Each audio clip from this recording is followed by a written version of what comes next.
Sejam bem-vindos a este DAZN F1 de analisar o Grande Prémio da Austrália, e a pergunta que se impõe é se conseguiria a Ferrari ter vencido com outra estratégia. Com esta premissa partimos para este episódio, que conta, como habitualmente, com o apoio da Solverde.pt. E este foi o Grande Prémio de abertura desta temporada de 2026. Vitória para George Russell, a sexta da carreira, depois no sábado ter conquistado a oitava pole position. Pela primeira vez Russell venceu em Albert Park.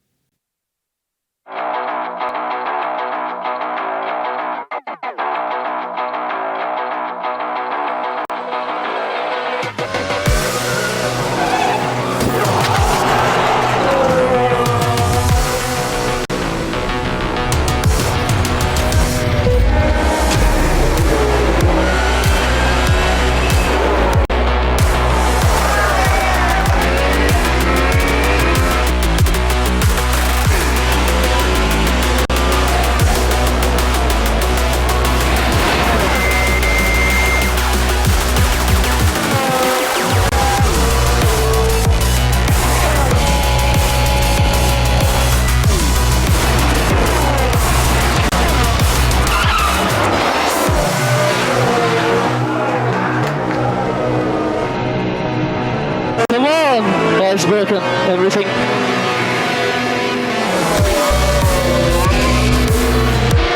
At least one of us should have come in.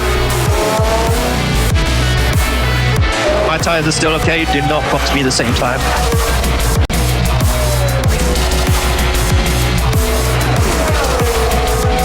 Okay, I think the one pump is viable.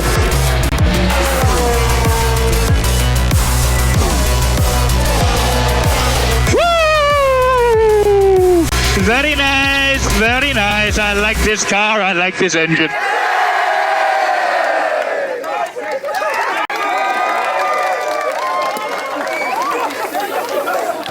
As imagens da festa em Albert Park. João Amaral, Henrique Chaves, João Carlos Costa, Nuno Pinto. Bem-vindos, meus amigos. Já lancei a premissa.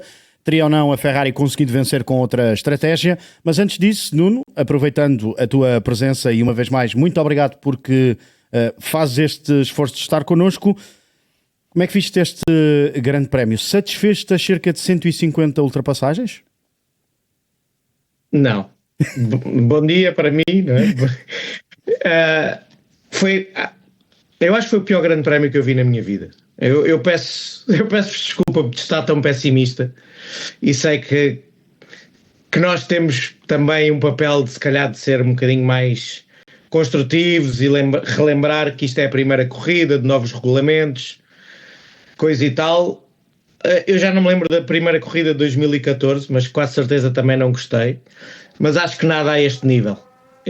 Eu acho que foi escandalosamente mau para quem gosta de corridas.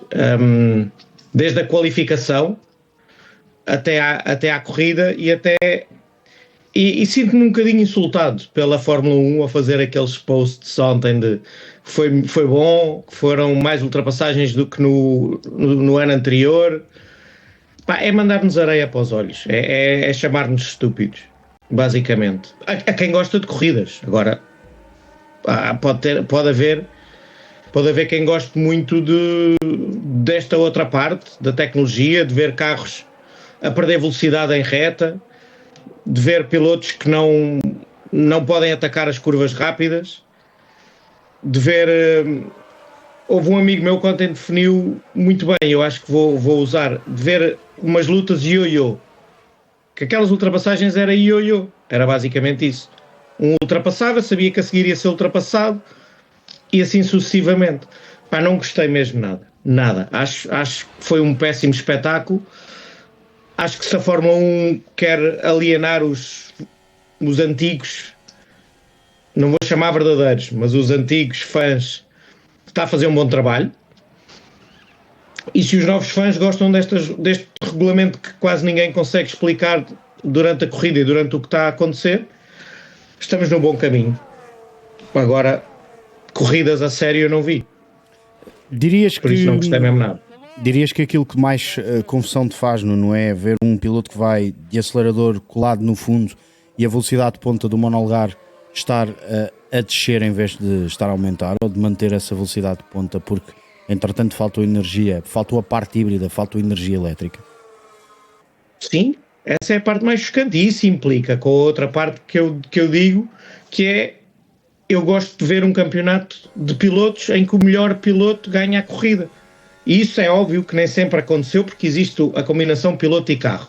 Mas pelo menos tu vias os pilotos a dar o máximo das suas capacidades de pilotagem. E agora aquilo não é pilotagem. Tu não tens curvas rápidas. Os pilotos chegavam neste circuito, é óbvio que vai haver circuitos, felizmente que não vai ser assim tão dramático. Mas tu vias, para mim, as minhas duas curvas preferidas de Albert Park, que eram a 6 e depois a chicane rápida 9 e 10, aquilo era chocante, porque os pilotos perdiam quase 100 km a hora quando a parte elétrica estava em baixo. Os pilotos perdiam quase 100 km a hora indo a fundo até lá chegar. E depois não podiam travar, como é óbvio, não é? E não havia ali técnica, porque têm que andar abaixo do limite para depois terem alguma potência na saída, para se defender, ou mesmo só para fazer uma volta rápida. E o espetáculo sonoro é degradante, é chocante mesmo assistirmos àquilo. E depois, mesmo, é que até visualmente era mau. A parte da aerodinâmica móvel e das outras soluções que foram encontradas eu acho interessantes, mas essas também podiam ser interessantes e ser usadas com motores normais e iam aumentar ainda a velocidade. Agora, neste momento é muito mau. E se calhar é de ser cedo e eu estou aqui mais resingão, mas eu acho que foi péssimo. Eu vim aqui hoje. Pior ainda. Sim, eu vim aqui hoje para ver se vocês me convenciam que não, que aquilo foi bom, ou que há alguma parte positiva. E espero sair daqui com isso, porque eu não consigo ver nenhuma parte positiva, nenhuma. Positivo foi que, se podemos ir aqui buscar pontos positivos, pelo menos durante as primeiras 20 voltas não olhámos para o live timing, sei que isso tem alguma coisa de positivo. De facto tivemos bastantes ultrapassagens, mas é um bocadinho como aquela analogia de o jogo de futebol que fica 3-2, nem sempre um jogo de futebol que fica 3-2 é mais bem jogado que um jogo de futebol que fica 1-0. Eu acho que é pior, desculpa lá, não é 3-2. Agora sim vou buscar o Ricardo Araújo Pereira 42-0. Pronto, isso é uma conversa que eu tive com o Miguel nos treinos do Bahrein, porque estávamos a falar precisamente sobre isso. O basquete é um desporto espetacular, mas não é por acabar 114-112. Sim. É um desporto espetacular por aquilo que eles fazem durante o jogo. Não é o número de vezes que uma bola entra numa baliza, num cesto, num determinado cesto, que faz o espetáculo. Há jogos de 0-0 que são fabulosos. Fabulosos. E há jogos de 1-1 que são fabulosos. Há jogos de 10 ou 42-0 que não têm graça nenhuma. Sim. E eu das acho 145 ultrapassagens, não é? Já começámos na parte filosófica e arrumemos-la. Eu consigo encontrar 1 ou 2 pontos positivos, não tanto a corrida em si, de tudo o que se está a passar. E portanto os argumentos são aquilo que o Nuno também já antecipou. É a primeira corrida, é cedo demais. Não parece bom, mas é cedo demais. Tens que dar mais circuitos, tens que experimentar noutro tipo de circuitos, como tu próprio disseste. 2, do ponto de vista da utilização em estrada, isto tem muito mais utilização e utilidade do que o MGUH. No dia-a-dia. Isto pode ser o futuro da energia automóvel e isto pode ser utilizado para que a indústria europeia recupere alguma coisa do que perdeu nos últimos 5 anos. Mas quer dizer, isso sempre foi um aspecto secundário da Fórmula 1 e do desporto automóvel. Não é o objetivo principal. O objetivo principal não é fazer coisas para acontecer em estrada, esse é secundário. Sempre foi secundário. Isso passou a principal, mudámos de Fórmula 1. Mas eu acho que mudámos mesmo de Fórmula 1. Porque a verdade é que... Não estava a dizer uma coisa que é mais radical, como lhe é próprio, eu acho bem que seja, é isto traz fãs novos e aliena aos antigos. A parte de alienar os antigos estou de acordo, quer dizer, sou antigo, portanto não vale a pena esconder isso. Não, a Fórmula 1 não é fantástica porque tem mais ultrapassagens. Nós andamos há 10 ou 15 anos a discutir isto, há poucas ultrapassagens. Mas eu gostava da Fórmula 1 quando havia poucas ultrapassagens, porque de facto aquilo que eu não dizia a verdade, e falámos sobre isso ontem no estúdio, é ver o piloto a sair de lá sem ter a certeza absoluta se naquela curva, e ele sabe que entra, não sabe como é que sai. Isso quer dizer, isso acontece-vos todos os dias, não é? Ou seja, estás a dar de gás e às vezes corre mal, e sais lá mais chateado, às vezes corre bem, e esse é o fator que te dá. Não vimos 2 ou 3 ou 4 pilotos, 2 contentes e 2 politicamente corretos. Eu acho que consegues entrar, eu acho que eles sabem como é que entram na curva, como é que saem é que não, porque pergunta aconteceu ao Antonelli e ao Piastri. Pergunta ao Piastri, mas não sabem como é que saem, mas não é porque... Não é por eles. Não é pela fé com que vão entrar. Sim. E não é por saber se vão estar no milímetro certo ou no milímetro errado. É porque de repente tens mais 100 kW de potência. Aí é um glitch informático, quer dizer, voltamos à conversa que tivemos em estúdio mais uma vez. Quem é que ganha? É o melhor piloto, é o melhor técnico informático, é o melhor gestor de energia? Não sei. E isso é preocupante. As ultrapassagens, a analogia do ioiô é boa. Eu ouvi outra, acho que foi o Norris que disse, não sei se foi, se não foi, mas também é boa. É ultrapassar na autoestrada. Tem uma parte boa, sentimos todos pilotos de Fórmula 1, quer dizer, quando vou na faixa da esquerda também faço sinais de luzes, ponham faróis à frente, os tipos fazem sinais de luzes, chegam-se para a direita porque já não tem bateria e a coisa corre. É cedo demais para crucificar tudo isto? É. O facto de a Fórmula 1 se dar ao trabalho de impedir comentários nas redes sociais é sinal de alguma coisa. É sinal de que alguma coisa não está a correr bem. É verdade. É verdade. E aí estão a alienar os fãs todos, os novos e os antigos. Mas não são só os antigos. Mas sabes que houve, e é alegadamente, porque é numa rede social que encontrei há pouco no Reddit, alegadamente o Kimi Antonelli e o Isaac Hadjar partilharam o voo para a China, não que tenha sido num jato privado, mas foram no mesmo voo. Aliás, nem pode ser num jato privado, porque houve alguém que alegadamente ouviu-os a dizerem: bem, o Bahrein e Jeddah vai mesmo ser cancelado. E o Isaac a dizer ao Kimi: pois, olha, menos 2 para vocês ganharem, ou para tu ganhares. Sobretudo mais 2 para se fazerem... Vamos lá ver. Mas era aí que eu só queria para explicar, até os próprios pilotos... Certo. Não, mas não precisas só de direções, eu também li isso. Todos os pilotos que estiveram na Media Pen ontem, com exceção, volta ao mesmo, dos 2 pilotos da Mercedes e os da Ferrari que foram lacónicos, vamos pôr, acho que é o termo certo, porque quer dizer, quando o Leclerc diz a meio da corrida, e falámos sobre isso também, isto parece como ter um cogumelo no Mario Kart, diz tudo. E o Hamilton já se manifestou publicamente contra este regulamento. Ele foi dos melhores a usar o cogumelo. Certo, independentemente disso, mas tirou-lhe gozo. Eu acho que não precisas de ir a esse ponto. Portanto, os pilotos estão, e os pilotos são importantes, são uma parte importante, e eu acho que se esqueceram de os ouvir, estão quase unanimemente contra este estado de coisas. O que é verdadeiramente preocupante é que não podes fazer nada para mudar já. Por outro lado, acho que mudaram coisas demais em pouco tempo. Eu admito que estes carros venham a ser brilhantes de condução quando conseguires ter 2 fontes de energia que controlas da mesma maneira e quando durante uma volta tens a potência toda ao teu dispor, seja ela elétrica ou seja de combustão interna. Foi o que aconteceu até agora, quer dizer, tens problemas mecânicos, tens o Michael Schumacher a ganhar o Grande Prémio de Espanha em 8 cilindros, em 10, ganhou na mesma, mas quer dizer, tens problemas mecânicos, tens pilotos a acabar corridas com 3 rodas, a questão não é essa. Se tu conseguires arranjar uma maneira tecnológica, e essa pode ser desculpa o palavrão em inglês, o breakthrough do século. Se conseguires arranjar uma maneira destas 2 energias se combinarem para que o piloto tenha sempre toda a potência disponível em toda a volta, salvo um problema mecânico, brilhante. Enquanto tens pilotos a fazer uma volta, qualquer que ela seja, neste circuito ou noutro qualquer, em que de repente tem 100% da potência, de repente tem 75%, às vezes tem 25% da potência, isto não é normal. Até porque, e essa é a preocupação que o Lando Norris levanta, com este calmo, há um problema de segurança aqui tremendo. O Colapinto escapou a um acidente extraordinário por 1 milímetro. Uma coisa incrível. E a imagem é... Eu nem fiquei tão impressionado com a imagem vista de frente, é com a imagem dentro do carro. E o diferencial de velocidade entre o Carlos Sainz e os outros todos quando arranca é extraordinário. E eu não tenho problema nenhum em reconhecer o mérito do Carlos Sainz, mas ali há um problema de bateria, claramente, naqueles que não estavam a utilizar tão bem como o Carlos Sainz estava. Quer dizer, isto arrisca-se a ser... já acontecia sem este regulamento, sem as baterias. Pilotos que entravam em anti-stall, ou o carro foi abaixo em... Desculpa, foi no teste do Bahrein, portanto não falámos. Não estávamos os 2 na cabine ao mesmo tempo. Falei do Ricardo Paletti, primeiro grande prémio da vida dele, e morreu porque chegou a 200 km/h à traseira do Pironi, e morreu porque ele vinha a 200 km/h e o Pironi estava parado. Da Arrows em Zolder. Isso acontece. O Arrows em Zolder que atropelou um mecânico da equipa. Sim. Ou seja, um carro bateu no outro carro e com isso atropelou um mecânico. Isso aconteceu sempre. Mas isso é o imponderável da mecânica. Outra coisa é teres um carro com 1100 cavalos a arrancar e outro com 400. Sabes que não é a mesma fórmula. Olha, não tens isso, nem no WEC, desculpa, em que tens categorias diferentes, tens esse diferencial de potência. Mas aí estás à espera. E tens faróis para a frente e tens uma série de outras coisas. E sabes que aquele carro é mais lento, certo? E tens diferencial até nas luzes. Mas no arranque não tens no WEC tens os grupos separados. Certo? É isso. Portanto, o que é que vamos fazer? Vamos fazer uma grelha nova ao domingo em que pões os que têm 100% de bateria à frente e os que têm 50% no meio e os 25% lá atrás? Mas voltando ao teu lado de filósofo, como tu dizias, é assim, eu gostei das primeiras 12 voltas, eu esqueci-me daquele regulamento. Disse isso, de acordo. Agora, o problema é que eu estou um bocadinho contra aquilo que tu dizes. Eu tenho medo é que isto não venha a melhorar, que isto foi o ponto alto.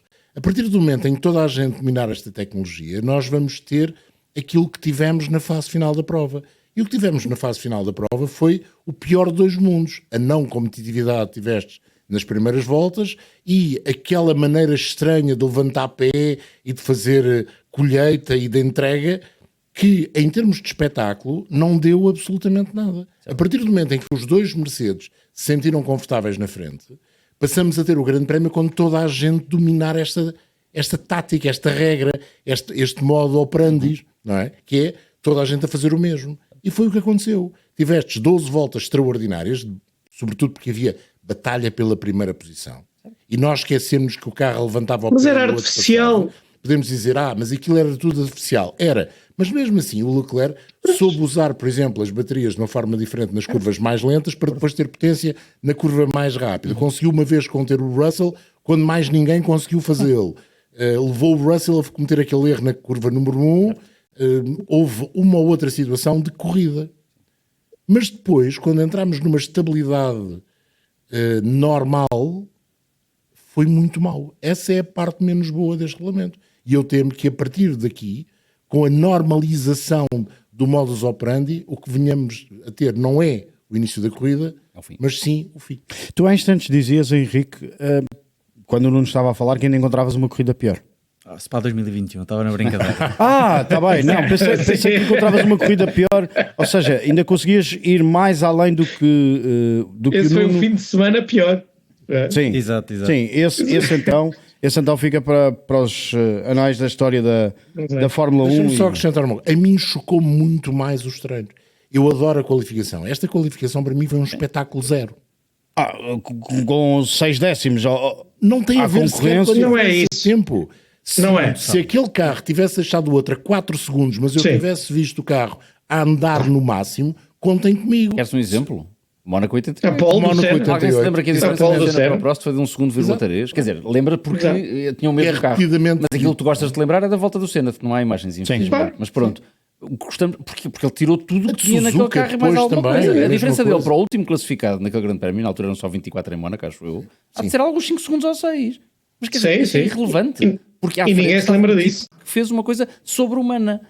Ontem eu também acho que houve pilotos a fazer coisas sobre-humanas. São coisas sobre-humanas que eu, por ser estúpido, não entendo claramente, que é o carregar no botão no sítio certo, que é o andar ali entre os 60% e 70% de acelerador. Quando eles entraram os dois lado a lado, nas curvas 9 e 10, aquilo até parecia que ia depressa. Sim, E a pessoa esquece que vão a 60 ou 70 km/h mais devagar Sim, do que aqueles o ano carros passado. podiam ir a 50 Vamos ver a km mais ultrapassagem do rápido. Antonelli ou Hamilton na última volta o ano passado ou na penúltima volta o ano passado. Aquilo é de mão e aquilo tem que ter coragem. Ontem também tinha que ter coragem. É menos. Vão mais devagar do que os Fórmula 2. Sim. Ainda que depois o tempo final por volta não seja tão lento como os Fórmula 2. Mas a ali verdade naquele ponto, sim. Sim, é mais devagar que os Fórmula 2. Eu não sei se o Nuno reparou nisso. A mim houve uma coisa que me deixou a pensar, que é, antigamente os pilotos olhavam com muita atenção para o muro do lado direito à entrada para a curva norte. Agora não Era interessa. importante. Agora deixou de ser um problema. Não interessa. Essa é Mas olha, nós Lando cortámos Norris o tem- Henrique, isso era ainda uma não coisa que eu ouvimos queria o fazer piloto. O Lando Norris Nós diz que cortámos o Henrique, meu. Desculpa, eu vou já calar-me com isto, mas é só uma pergunta para fazer. Porque o Norris diz isso. Eles têm que olhar de 5 em 5 segundos para o volante. É um exagero, eu sei, mas têm que estar sempre a olhar para o volante para perceber exatamente. Isso é verdade. Ou seja, a atenção deles está muito mais cativada no volante hoje em dia do que em pista. Agora imagina. E a demonstração disso foi o Norris passar por cima de uma televisão, quase, num dos treinos. É esse o exemplo que ele dá. Mas agora imagina isso, foi só o que eu pensei. Olhar para o volante de 5 em 5 segundos e está um gajo à frente dele, desculpa, um tipo à frente dele, um senhor piloto à frente dele, com menos 150 km/h do que ele vai. Isso foi nos treinos. O Hamilton com o Colapinto. Colapinto, ok, que se podia ter desviado da linha de trajetória, mas ele claramente que ia distrito e depois felizmente levantou os olhos para ver o que estava à frente.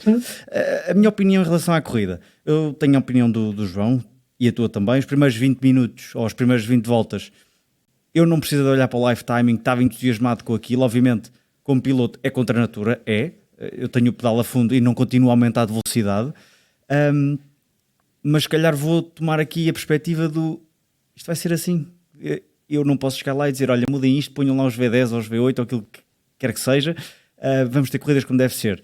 Não posso, portanto, vou tentar ver o lado positivo destas corridas, mas partilho dessa opinião, ou seja, depois daquele início em que os pilotos não sabiam bem como gerir, como usar as baterias no sítio certo ou no sítio errado, a partir do momento que, ok, já sei que isto aqui vai dar para defender ali e acolá, ficou aborrecido. Vimos, se calhar, Bortoleto ainda a ganhar algumas posições no final da corrida, mas de resto foi muito, muito monótono. Agora, pensa para mim, será que foi a gestão dos pneus também no final da corrida que não permitiu mais, tinham medo de arriscar, depois tinham que parar novamente e podia estragar aqui um bocadinho a corrida, não sei. Mas isso era a Fórmula 1 que tínhamos até agora, e os carros andavam ao fundo. Eu faço-vos uma pergunta. Só. Eu não achei nada de jeito, nem as primeiras voltas. Pareceu-me tudo muito artificial, mas entendo o argumento. Façamos suponhamos, que é, os Mercedes não tinham estragado o arranque. O que é que nós estávamos aqui a falar hoje? Zero. Estávamos a falar do final da corrida? Era aquilo que eu disse. Nuno, isso então leva-me à próxima pergunta que eu tinha preparada, que é: poderá a Ferrari batalhar este ano com a Mercedes? Não. Eu espero que sim. Agora, a Mercedes em média, cálculos por alto, tinha 8 décimos de vantagem por volta para toda a gente na corrida. Sim. Eles não geriram bem o arranque. O Russell, até talvez por saber que tinha tanta vantagem, foi demasiado cauteloso naquelas primeiras voltas, e fez bem, porque ganhou a corrida e não... Eu acho que houve vezes que ele nem queria estar naquela luta, claramente. Até no arranque ele é cauteloso na primeira curva, Nuno. Obviamente, sim. E isso é que deu a artificialidade daquelas primeiras 12 voltas, e um Leclerc em muito bom nível, a arriscar, sem nada a perder, e a tentar. Mas aquilo foi mal gerido, e tu depois fores analisar os gráficos e onde é que tinha a potência cada um deles, a vantagem do Russell e dos Mercedes era muito grande. E felizmente, para nos dar um bocadinho de esperança, que eles arrancaram mal e que a Ferrari arrancou muito melhor e parece ter um sistema melhor para o arranque, para baralhar aquilo um bocadinho. Porque senão, então tinha sido... E se o Kimi não tem aquele patinado de rodas imenso, ficavam 1 e 2, iam-se embora e não tinha acontecido rigorosamente nada. E então ainda era muito pior. É um bocadinho essa parte. E só para vos dar E acho que a Mercedes vai manter esta vantagem durante muito tempo. Vou até um bocadinho mais além e digo, a Mercedes não mostrou tudo. Porque não precisou. E isso é ainda mais preocupante. E só para aquilo que vocês estavam a dizer anteriormente, da forma como é gerida a potência, aquela coisa toda, o que ainda é mais grave, para além daquelas diferenças de kilowatts, como o João estava a falar, é que para além de não terem a potência toda, os pilotos não têm controle absoluto sobre a potência que têm. Porque uma parte destas novas regras é que há um determinado nível de potência elétrica que é entregue, que é pré-definido. Ou seja, não é o piloto no acelerador, ele nunca sabe quanto é que vai ter. Não é ele que está... Aquilo não é um pedal de 0 a 100, em que 0 não tem nada e 100 tem 100% da potência. Não. Aquilo no primeiro segundo da entrega da potência elétrica é um valor pré-definido. É e depois acontece... E com binário absoluto. Exato. Convém não esquecermos. E com binário absoluto. Sim. Isso não faz sentido nenhum. Pá, é uma estupidez completa, mas é uma maneira de tentarem equilibrar e regulamentar essa entrega. Então... E todos os pilotos, há só um que saiu dali contente. E mesmo assim em privado, de certeza que fala diferente sobre as regras. E depois tens todos os pilotos a dizer, e quando for à chuva? E quando tivermos pneus mais frios? Pá, porque os pilotos não têm medo de perder o controle do carro. O que eles têm é medo de não estarem eles, com o talento e com os sentidos deles e com a capacidade deles, em controle da máquina. Porque a máquina tem vontade própria. Nuno, a ver se percebi bem, desculpa te interromper. Então, até tivemos sorte que só 2 pilotos tenham perdido o controle do carro à saída de um corretor.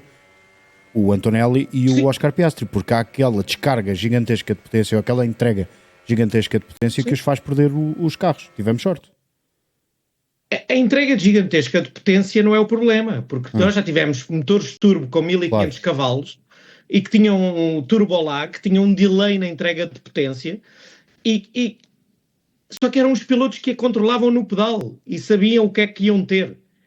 Agora não têm. E sim, tivemos sorte em só ter 2 acidentes desse estilo, que os pilotos ficam até sem perceber, e eles daqui a uns tempos vão se adaptar e vão perceber, mas vai continuar a não ser natural.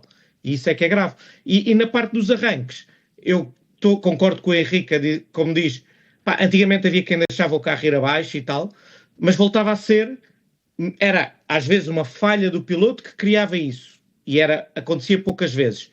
Agora, parece um bocadinho lotaria. E é isso que é preocupante.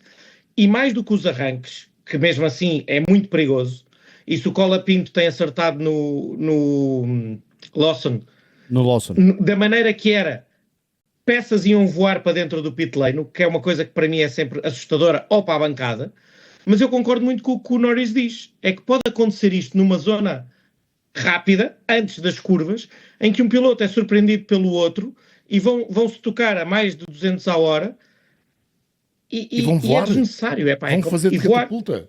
Vão fazer de catapulta. É isso. Essa é completamente desnecessário.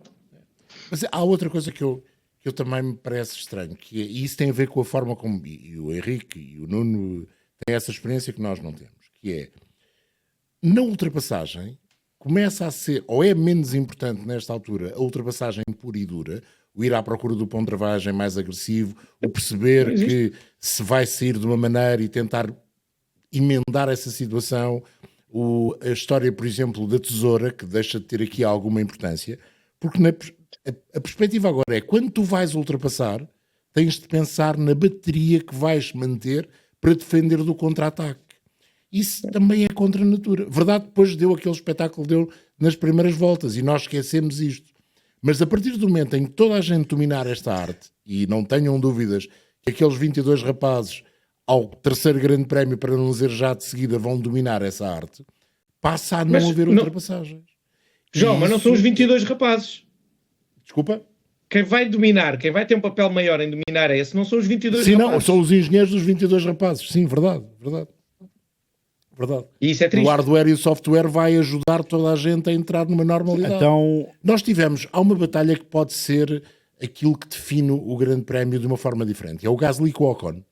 Um motor Mercedes, um motor Ferrari, um carro que tinha graves problemas aerodinâmicos, o Alpine, contra um Haas que não é dos carros mais rápidos. Eles foram mantendo a luta, mas nós aí, como os dois já dominavam essa arte, a luta foi igual às anteriores. Ou seja, não houve grandes ultrapassagens entre os dois. Houve ultrapassagens, mas mais usando o DRS, que agora não é. Ou o boost, ou as asas abertas. E isso é que me parece que, e o Nuno dizia há pouco isso, essa parte do lado aerodinâmico a mim agrada-me, a possibilidade de andar mais depressa, desde que haja potência para fazer os carros andar mais depressa. E ver os carros sofrer, desculpem, na curva número 8 para a 9, porque os pneus começavam a perder aderência e a Pirelli lá teve outra vez que aumentar as pressões, etc. Isso já é uma parte que me agrada. É possível retificar a mão já nos próximos grandes prémios? É possível tirar potência elétrica e dar potência ao motor de combustão? É fácil de fazer? Não sei. Mas, pelos vistos, já estão a pensar nisso. Pronto, é aguardar as cenas dos próximos capítulos. Qualquer dia, em vez de contratarmos pilotos e desenhadores e engenheiros, contratamos técnicos de IT para fazerem o melhor software possível. Vamos às palavras no final da corrida de Charles Leclerc e também de Frederico Vasseur, porque foram os dois questionados sobre a possibilidade de uma entrada a quanto do segundo virtual safety car, depois da parada de Valtteri Bottas, se isso teria ou não mudado o rumo da corrida. E a verdade é que os dois são claros na resposta. Não era isso que estava em causa naquele momento. I mean, I don't regret it. It was a wanted choice, wanted and conscious choice. Looking at from FP1 to now, there's been at every session a car that was stopped, at least one car. We knew that there were very high chances that this was not going to be the only VSC of the race, and so we thought that it was better for us to maybe wait for another one, and that's always a gamble. Of course, we didn't know that this will happen. Reality is we've had other VSC after, and one which was particularly well placed, but unfortunately for this one, for us, the pit entry was closed and we couldn't take it. So we were a little bit unlucky on that side, but it was it was a conscious choice again, and I don't really regret it. The first one is, I think it was the call with the situation. Nobody was expecting to do 45 laps with the set of hard. It means that everybody was expecting to pit again. And then we all discovered that the life of the tires was much better than expected. And we are a bit unlucky on the second VSC when they closed the pit lane. That would have been a 1-to-1 with Mercedes with fresher tires. But it is like it is, that we don't have to complain. And on Lewis, he was losing too much time at this stage of the race, that he would have mechanically increased the gap massively. As palavras de Charles Leclerc e também de Frederic Vasseur no final da corrida. Nuno, e até houve duas oportunidades para a Ferrari parar, porque houve duas situações de virtual safety car. Houve a situação com o Isaac Hadjar e depois houve também a situação com o Valtteri Bottas. Na primeira situação, o Henrique, que estava connosco na cabine, imediatamente perguntaste, mas não devia a Ferrari também entrar para proteger a paragem da Mercedes? E no segundo, nós equacionámos se a entrada não se deu naquele momento porque os pilotos já estavam a passar, já era tarde demais para entrarem e claro, depois de fazerem a volta já a entrada do pit lane estava fechada. Mas não era por aqui, Nuno, isto não ia mudar grande coisa do ritmo da corrida ou do rumo da corrida, até porque, como dizes, a Mercedes nem precisou de puxar dos galões, totalmente. Sim, eu acho que não concordo que a Ferrari devia ter entrado pelo menos com um dos pilotos. Era a solução para tentar mantê-los um bocadinho na corrida. Deixar os dois na mesma estratégia em pista, não vejo porquê. Por isso acho que eles deviam ter entrado. Daí a dizer que podiam ter lutado mais se tivessem feito essa opção estratégica, acho que completamente não. A Mercedes ganhou a corrida por 15 segundos. Se quisesse podia ter ganho por 20 ou por 30. E acho que a Ferrari também não deu tanta importância a esse facto da decisão estratégica, porque sabem que não tinham estado na luta, não iriam nunca ter ritmo e capacidade de lutar pela vitória. Se fosse em igualdade de circunstâncias e com igualdade de ritmo, era incompreensível e voltávamos àquele caso em que parece que os melhores estrategas da Ferrari, quem entende melhor a corrida, são os pilotos que estão dentro do carro e não quem está cá fora. E isso continua a ser um motivo de preocupação, mas não nesta corrida e não nestas circunstâncias, em que eu acho até que a Ferrari faz um trabalho muito bom no geral. E foram a segunda melhor equipa, o que é uma pequenina surpresa, mas com um monolugar muito interessante e até naquela luta artificial vê-se que parece ser um monolugar fácil de pilotar e eficiente. E isso dá-nos alguma esperança para o futuro. Agora, em termos de unidade motriz, diz-se que é a terceira. E isso normalmente não era o caso. Normalmente a Ferrari até, em anos de domínio de Mercedes, pelo menos na parte do motor, tinham mais potência. Podia não ser a melhor maneira de entregá-la, mas tinham sempre bons motores, para dizer de uma maneira simples. E agora parece que não. Henrique? Eu tenho uma opinião ligeiramente diferente. Eu acho que, obviamente, que se Leclerc tem parado na mesma altura que Russell, pelo menos aquela luta podia-se ter prolongado um pouco mais. Eu acho que havia inteligência e capacidade de pilotagem e de gestão e tudo e mais alguma coisa que hoje é preciso do lado de Leclerc para levar aquela luta mais à frente. Agora, eu não sei o que é que a Mercedes mais teria, mas vi durante 15 voltas até ao safety car, ao virtual safety car, Russell com dificuldade em dizer passar e ficar à frente. Agora, se foi o Leclerc a dar tudo e a esticar ao máximo, não sei. Agora, que podia ter alongado, podia. E eu sou um tipo de piloto que às vezes me apanha à frente e não sou mais rápido que o piloto atrás, mas como é que eu vou ganhar isto? Tenho que o fazer mais lento. Claro. Eu acho que o Leclerc tinha essa capacidade e por isso não sei se o autocampo podia ser o mesmo ou não. Obviamente, e é claro que a Mercedes tem um carro muito mais competitivo, mais rápido, e visto isso na qualificação. Agora, por vezes o piloto ainda faz diferença, apesar deste regulamento ser muito virado para a unidade motriz e para o carro, e para os engenheiros e para os data scientists e tudo e mais alguma coisa, mas acho que o piloto ainda tem a capacidade de fazer um bocadinho de diferença. Fiquei chateado pela Ferrari não ter arriscado nesse momento. Se calhar quis manter lá o plano A que eles dizem, mas eles têm tantos, se calhar o outro podia correr bem pior, não sei.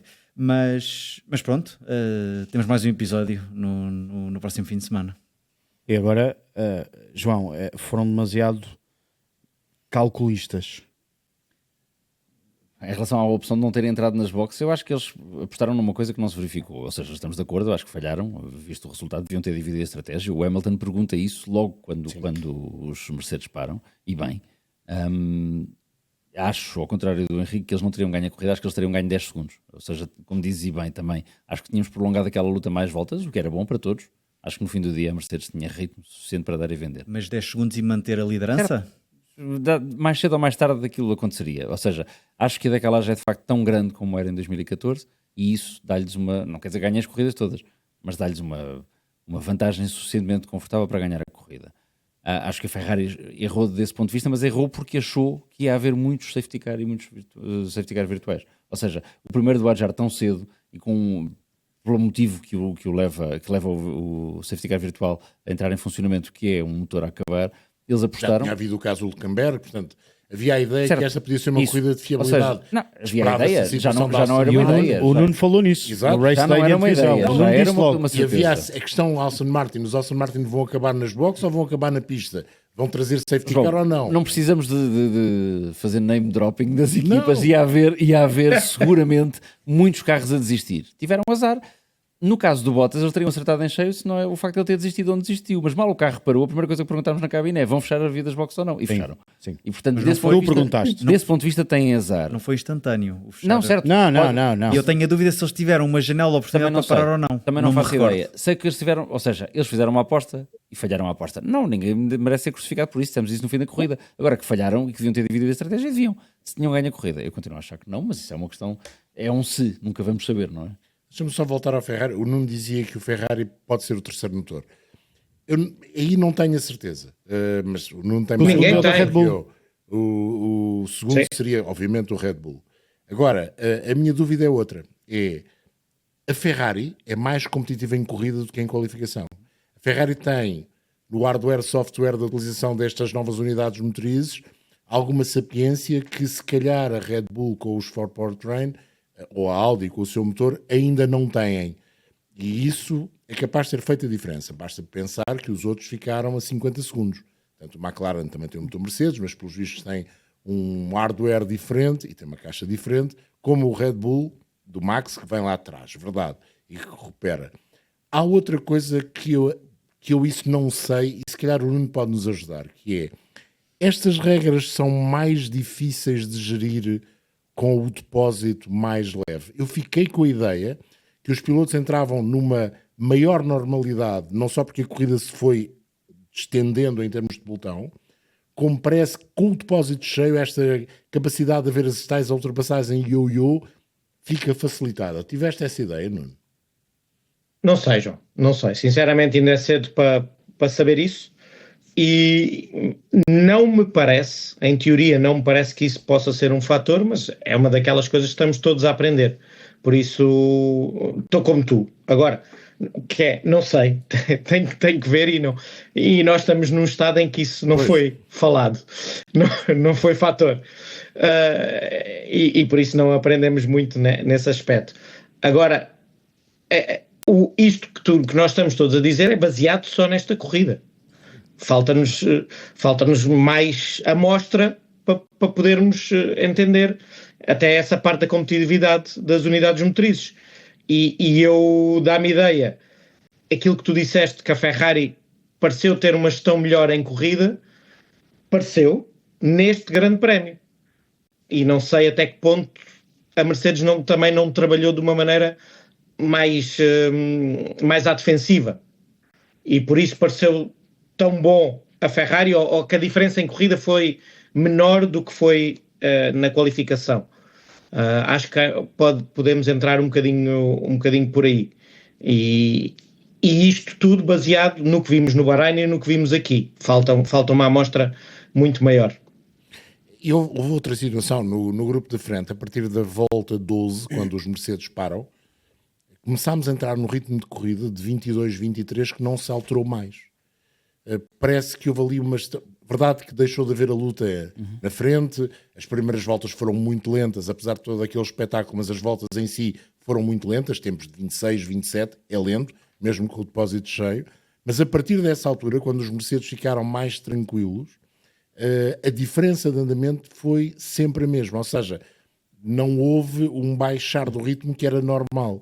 Isso poderá ter a ver com essa necessidade de usar os motores desta forma, que não permitem tempos mais lentos, permitindo o tal espetáculo das ultrapassagens artificiais, mas depois, quando é preciso ganhar ritmo, pelo ritmo propriamente dito, não dão essa margem, porque os pilotos têm de fazer o harvesting e o deployment e aquilo tudo e mais aquilo que tu estás a dizer e a eficiência, sabes? Um exemplo para isso é, quando tu estás a rodar sozinho, consegues gerir a entrega da potência de maneira a dar-te a melhor volta. E é isso que tu começas a ver. Sim. Naquelas primeiras voltas, quando havia a luta entre o Leclerc e o Russell, tu viste que eles estavam a fazer um péssimo trabalho em termos de tempo por volta, porque o Hamilton chegou-se facilmente e rapidamente a eles, sem não é que o Hamilton fosse a forçar naquele momento, é só como ia a fazer a entrega otimizada e não ia a usar o push para defender e para atacar, o tempo por volta melhora automaticamente. O que também não é muito interessante. Se calhar o computador disse que o tempo por volta para acabar a corrida era 22 ou 23 e está feito. Mas e era o que eu disse inicialmente. Não tens combustível para mais também, porque não fazes ideia quantos litros de combustível ou quantos quilos de combustível há em cada carro. Não temos essa informação. Mas é aquilo que eu temo, é quando toda a gente começar a ter ideia de como fazer, isto passa a ser muito monótono. Se calhar mais monótono do que já foi em grandes prémios com outros regulamentos. E essa é a parte que eu temo. Fico muito satisfeito com aquelas primeiras 12 voltas, entusiasmantes. Nós esquecemos que os carros estavam a rodar fora de ritmo, que os pilotos estavam a fazer um trabalho diferente, porque tínhamos a luta para mais, pela primeira posição. Porque depois, quando houve lutas por posições mais atrás, já não nos entusiasmamos. Mas desse ponto de vista, as câmaras também não fizeram um bom trabalho. Também é verdade. A realização não nos mostrou a luta do Ocon. Saudades que temos do canal novo australiano quando fazia os grandes prémios da Austrália. Sim. Ou seja, fomos tendo flashes, mas não fomos tendo as verdade, lutas em si. Tu dizias temo qualquer coisa, que parece que foi à temo, foi a McLaren. Parece que não foi à Mercedes comprar um motor, a acreditar pelo menos naquilo que disse o André Stella depois do final do Grande Prémio. Para já vamos às palavras de Lando Norris, que no final diz que não é só a unidade motriz, é o conjunto, é o todo. Tough, of course, trying to learn on the go and understand things. Difficult, not an easy thing to try and understand and to maximize, but I think we learned through the race. We clearly did, because the beginning of the race we were pretty slow. The end of the race we were, I think, a little bit better and a bit more competitive, but comparing to Max, comparing to the cars ahead, not even close. So yeah, we have a lot of things to look into to try and understand. I think we have to understand the engine more, but or the power unit more. But that's what today was for, and we'll see what we can learn for next week. But it's clear today that we also need to improve the car quite a lot. To be honest, today I would say it's more about the car than just the power unit. But I need to go and look at the data and understand things a little bit more. But it was difficult with the car, and I was struggling with a lot of things. So we'll look at stuff and see what we can improve. É mais do que a unidade motriz, é muito mais do carro do que dessa unidade motriz. O Toto Wolff, entretanto, já respondeu e já disse que é normal que não se consiga entregar tudo da melhor forma a toda a gente, ou melhor, que nem toda a gente vai estar satisfeita, porque também o James Vowles desceu ali umas críticas à unidade motriz da Mercedes. Não vamos puxar o tema unidade motriz com o Nuno, porque senão, se é para falar de problemas, caramba, ele chateia-se connosco. Nuno, McLaren revelou aquilo que nós temíamos no Bahrein, e o temíamos aqui, obviamente é porque gostamos sempre de ver as melhores equipas lá no topo. Está difícil. É como tu dizes, quem me dera o difícil deles, não é? Quem me dera ter o quinto melhor motor da Mercedes. Não é? Mas pronto, eu acho que a McLaren um bocadinho abaixo um bocadão abaixo daquele monolugar dominador dos últimos anos, porque, como tu sabes e disse muitas vezes, achei que era o melhor monolugar, não só quando ganharam o campeonato, mas já desde antes. E acho que é normal. A McLaren e a Red Bull tiveram a lutar por um campeonato do mundo até à última volta da última corrida do último ano, da temporada passada, e não puderam concentrar tanto esforço e tantos recursos no monolugar deste ano como pôde fazer a Mercedes e a Ferrari. por isso acho que é absolutamente normal que esteja um bocadinho abaixo, mas também não acho que seja um descalabro assim tão grande. Por outro lado, na parte dos motores, se calhar o Toto Wolff e a Mercedes aprenderam que afinal não são assim tão superiores que possam dar os motores iguais e o software igual a toda a gente. E acho que se fizeram isso, fizeram bem, não é? Agora, a Williams, a Alpine e a McLaren queixarem-se do motor Mercedes é normal. Os deles, não é? Fizessem os deles. A Alpine fazia até o ano passado. A Alpine não se deve queixar, está proibida por lei. Deixa-me só voltar um bocadinho atrás à questão dos tempos no final da corrida, que não consegui dizer aquilo que queria dizer. Estás à vontade. Ou seja, os monolugares são novos. Isto não tem só a ver com a unidade motriz e com a parte elétrica, tem a ver também que os Mercedes, por exemplo, pararam à volta 15 e levaram os duros até ao final. Portanto, a degradação foi mais alta. O desconhecimento do chassi também leva, se calhar, a uma maior degradação. Se calhar daqui a um ano, voltamos lá, obviamente não vai ser o mesmo chassi, vou pôr na última corrida deste ano, já vai haver um conhecimento muito maior, tanto dos pneus como do chassi, e vão conseguir degradar menos, ou seja, o peso que eles vão perder vai ser superior ao peso que eles vão perder. E o ganho de velocidade que vão ter devido a isso é maior do que o desgaste do pneu. E agora se calhar não é. Portanto, acho que é prematuro demais estarmos a dizer que é pelo regulamento e pela energia como é debitada e não é debitada. Mas obviamente que foi muito linear. Sim, mas eu não disse que é por isso. Aventei essa hipótese. Há uma coisa que me assusta nisso que estás a dizer, é que os Mercedes pararam muito mais cedo que os Ferrari, e mesmo assim os Ferrari com pneus novos, era isso que eu acho que não estava à espera, como estávamos todos, iam dar gás. Tu próprio disseste isso, as contas foram tuas, meio segundo por volta e aquilo dá para os apanhar. Para se ultrapassar é outra história. Não, o meio segundo, eu estou à espera do meio segundo, como ainda estou à espera que os pneus era do Hamilton no México e acabassem. Estou à espera, e da porca da roda do Bottas ainda saia no Mónaco. Estou à espera disso tudo. Com pneus muito mais velhos, os Mercedes andaram sempre ao mesmo ritmo. Os Mercedes pararam à volta 12, os dois, para trocarem, e os Ferrari, o Hamilton parou à volta 28, o Leclerc tinha parado à volta 25. Ou seja, claramente aqui, ou teoricamente, vantagem para a Ferrari em termos de conservação de pneus, ou pneus mais novos, com menos voltas, e isso poderia dar vantagem, mas era teórica apenas. Mas sabes que há outro fator de normalidade nesta corrida, e que nós se calhar devíamos ter chamado a atenção ontem, que é a melhor posição no segundo pelotão, achando que os 4 da frente continuam a ser o primeiro pelotão, do Ollie Behrman. O Ollie Behrman consegue esse resultado fruto das circunstâncias da corrida, um bocadinho como era no passado, porque teve mais sorte na paragem das boxes, porque ganhou tempo na altura certa e a partir daí conseguiu manter essa vantagem, apesar do AS não ser tão bom nitidamente quanto o Racing Bull. Não é um mau carro, longe disso, mas não é o Racing Bull, e ele acabou por ganhar o segundo pelotão. Portanto, houve algumas coisas em que houve normalidade, em que este regulamento não trouxe melhorias, mas também não piorou. O que me deixa minimamente satisfeito. Pouco, acho pouco. Para além das 12 voltas da batalha pelo primeiro lugar. Mas houve essa normalidade. E é isso que eu temo. É que estes carros, a partir do momento em que os pilotos voltem e as equipas voltem a dominar tudo, se tornem demasiado normais e não nos ofereçam aquilo que nós gostamos, que é o espetáculo da competição. Portanto, é duplamente mau. Em vez de ser só uma coisa má, são duas. Vamos ao troféu Nuno Pinto, que é o troféu do piloto do dia, porque foi o Max Verstappen que o venceu. Estou-me claramente a meter contigo, Nuno, está bem? Porque para ti o piloto do dia é sempre o que vence.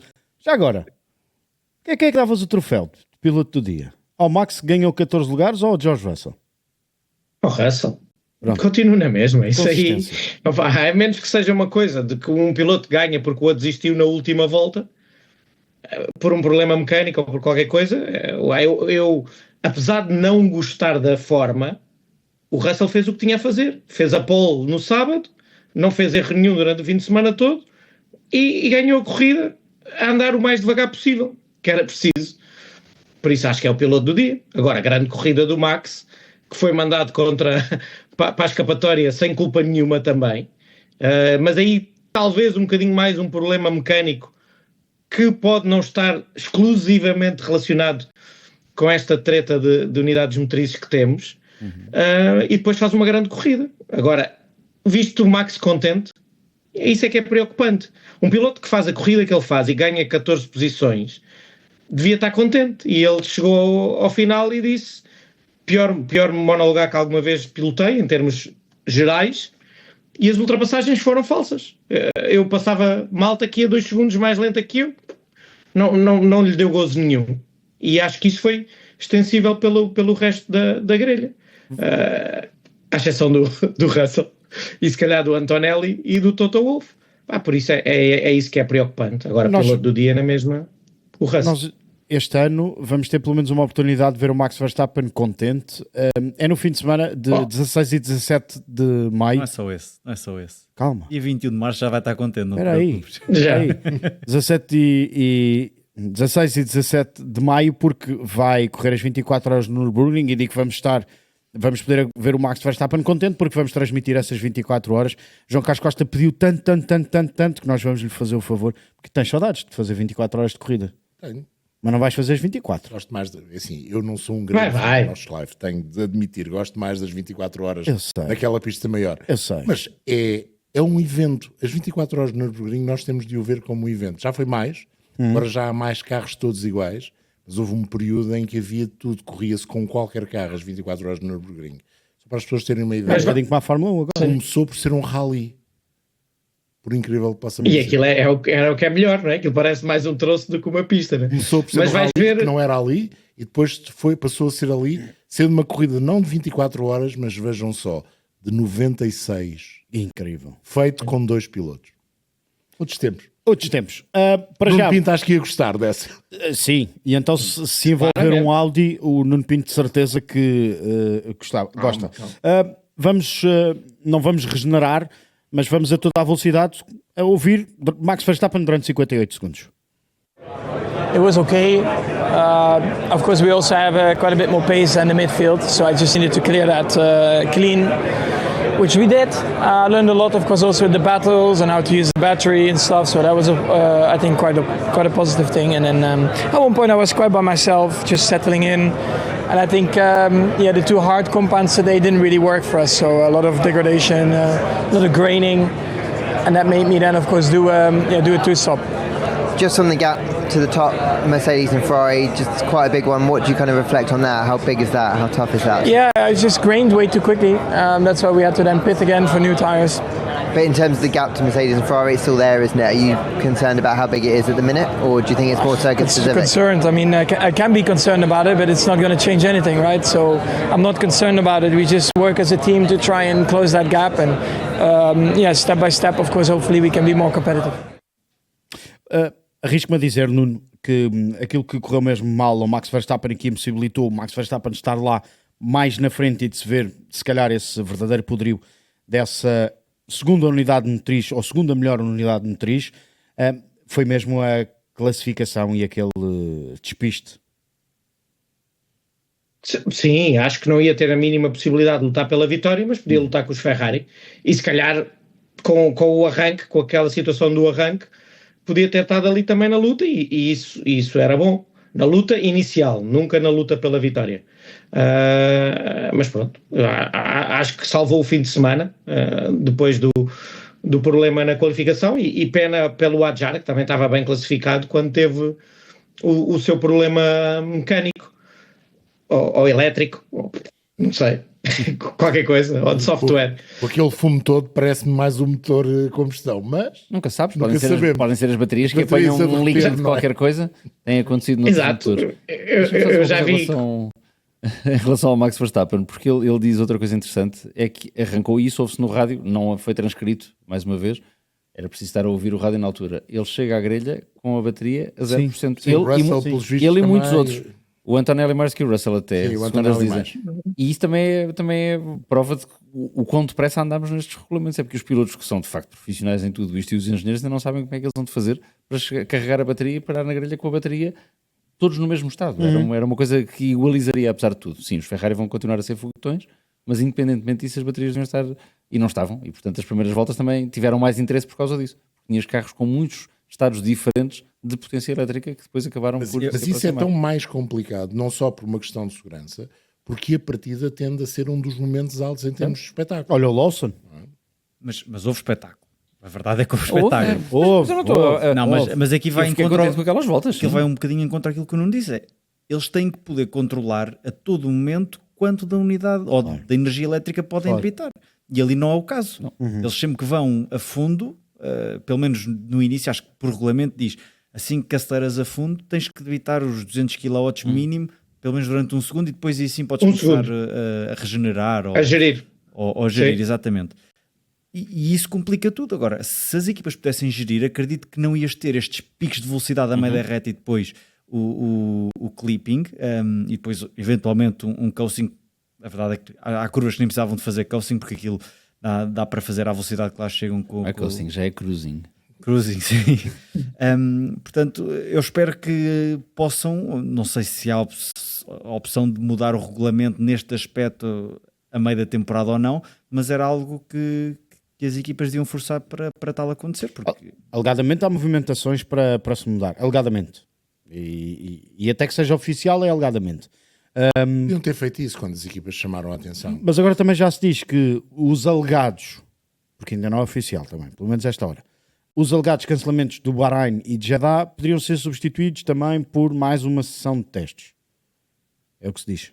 Isso tinha todo o sentido. Eu acho que isso tinha todo o sentido. Agora, as ideias que parece que existem é reduzir a potência elétrica e aumentar a potência da combustão. Ótimo, ou seja, gosto. Estavam sossegadinhos e mantinham os motores que já existiam. E a coisa tinha andado muito bem, até porque estes carros são ágeis. Olha, dava jeito à onda. Por exemplo. Tinha um motor canhão. Por exemplo. Desculpa, Nuno. Desculpa. Por exemplo. Não, peraí, motor canhão eles têm agora. sim, para tudo. Tinha um motor espetacular. Motor canhão têm eles agora, sim. Mas é um bocado isso, porque se vamos por esse caminho, então deixavam-se estar como estava. E essa é a questão deste regulamento. Mas não era melhor, João, não era melhor assumir o erro e corrigir do que ser teimoso? Claro! Mas eu acho que isso é mais difícil de fazer do ponto de vista da natureza humana, voltamos à filosofia, do que fazer estes motores funcionarem bem. Nuno, quando a Ferrari... As instituições não têm por hábito dizer nós erramos, pedimos imensa desculpa, para um bocadinho só que é o mês de Abril e vamos voltar atrás. O problema é que eu acho que eles têm errado sucessivamente. Isso. Essa é a questão. Quando a Ferrari avisa a FIA, pelos vistos, a meio do ano passado, vocês vão ter problemas no arranque. A FIA considerou que a Ferrari estava a pedir em benefício próprio, porque não estaria a fazer um bom trabalho, e depois veio-se a ver que a Ferrari, afinal, até fez um bom trabalho comparado com todas as outras, e a FIA foi marreta, não é? Usando uma expressão bem popular, foi marreta. Este regulamento é um regulamento de marreta. Temos de seguir este caminho. E tudo isto foi feito... há quem diga que isto foi feito para atrair o grupo Volkswagen para a Fórmula 1. Não parece que tenha sido só isso, mas em parte também foi. E não se estudou suficientemente, as simulações em computador não foram suficientemente bem feitas por quem decidiu este regulamento para prever aquilo que aconteceu. Mas para atrair... E não só viram os pilotos. Porque não está aqui ainda, se calhar foram feitas pela Honda, não sei a cura. Mas, humor negro pela manhã. O problema é que não ouviram os pilotos, mais uma vez. Isso, também. Essa é outra questão. Lembrem-se do que o Max disse. Isso é uma questão que há se 3 anos mantém atrás. há séculos. Mas só ver se os pilotos íamos acabar com os V8 ou com os V10 ou com o V12. E era mau? E era mau? Não era, mas lá está. Bom. A outra parte, a parte comercial da coisa que gera o Henrique, dinheirinho, não... O dinheirinho ia gerar-se na mesma, pá, que se lixa a outra parte, a comercial e o rei que o parta. Olha, porque aqui isto é muito mau. Eu assino já. Deixa-me usar aqui um termo dos Azeitonas, essa fantástica banda do norte do país. Anda comigo ver os aviões. Nuno, está na hora. Sim. Eu tenho que me ir embora. Sim. Tens que ir embora. É caso para dizer, Nuno Pinto, uma vez mais, xexé. Obrigado por esta tua presença. Obrigado, Nuno. E boa viagem até à China. Nós, João Carlos Costa, Henrique Chaves, João Amaral, marcamos encontro na manhã de quinta-feira, a partir das 8 da manhã, para lançarmos o Grande Prémio da China. Primeiro fim de semana de sprint, fim de semana também de estreia desta temporada. Outro erro, já agora, Oscar. Outro erro. Back-to-back e um sprint. As equipas estão... Diz quem é que pensa nisto? Com os problemas todos que existem. E é que de sprint isto não vai ter nada, pois não? Não. Pronto. Não. É como não, teres mas o uma... fim de semana sprint complica a gestão do fim de semana. Claro. E vais ter um treino livre para definir as tais estratégias de utilização do motor. O fim de semana para todos. O fim de semana de sprint é como teres é como teres um maratonista a fazer os 100 metros ou o Usain Bolt a fazer uma maratona. Nuno, mais uma vez, obrigado e boa viagem para a China e para Xangai. Nós marcamos encontro então na quinta-feira a partir das 8 da manhã. É fim de semana de corrida sprint, por isso há uma sessão de treinos livres na madrugada de quinta para sexta-feira. Há depois a qualificação sprint. Na madrugada de sexta para sábado há a corrida sprint e há depois a qualificação. E obviamente na madrugada de sábado para domingo há grande prémio, há parada dos pilotos, há Race Day e há o grande prémio da China, o segundo desta temporada. Foi um gosto ter estado na tua companhia. Regressa connosco para o grande prémio em Xangai. Um abraço.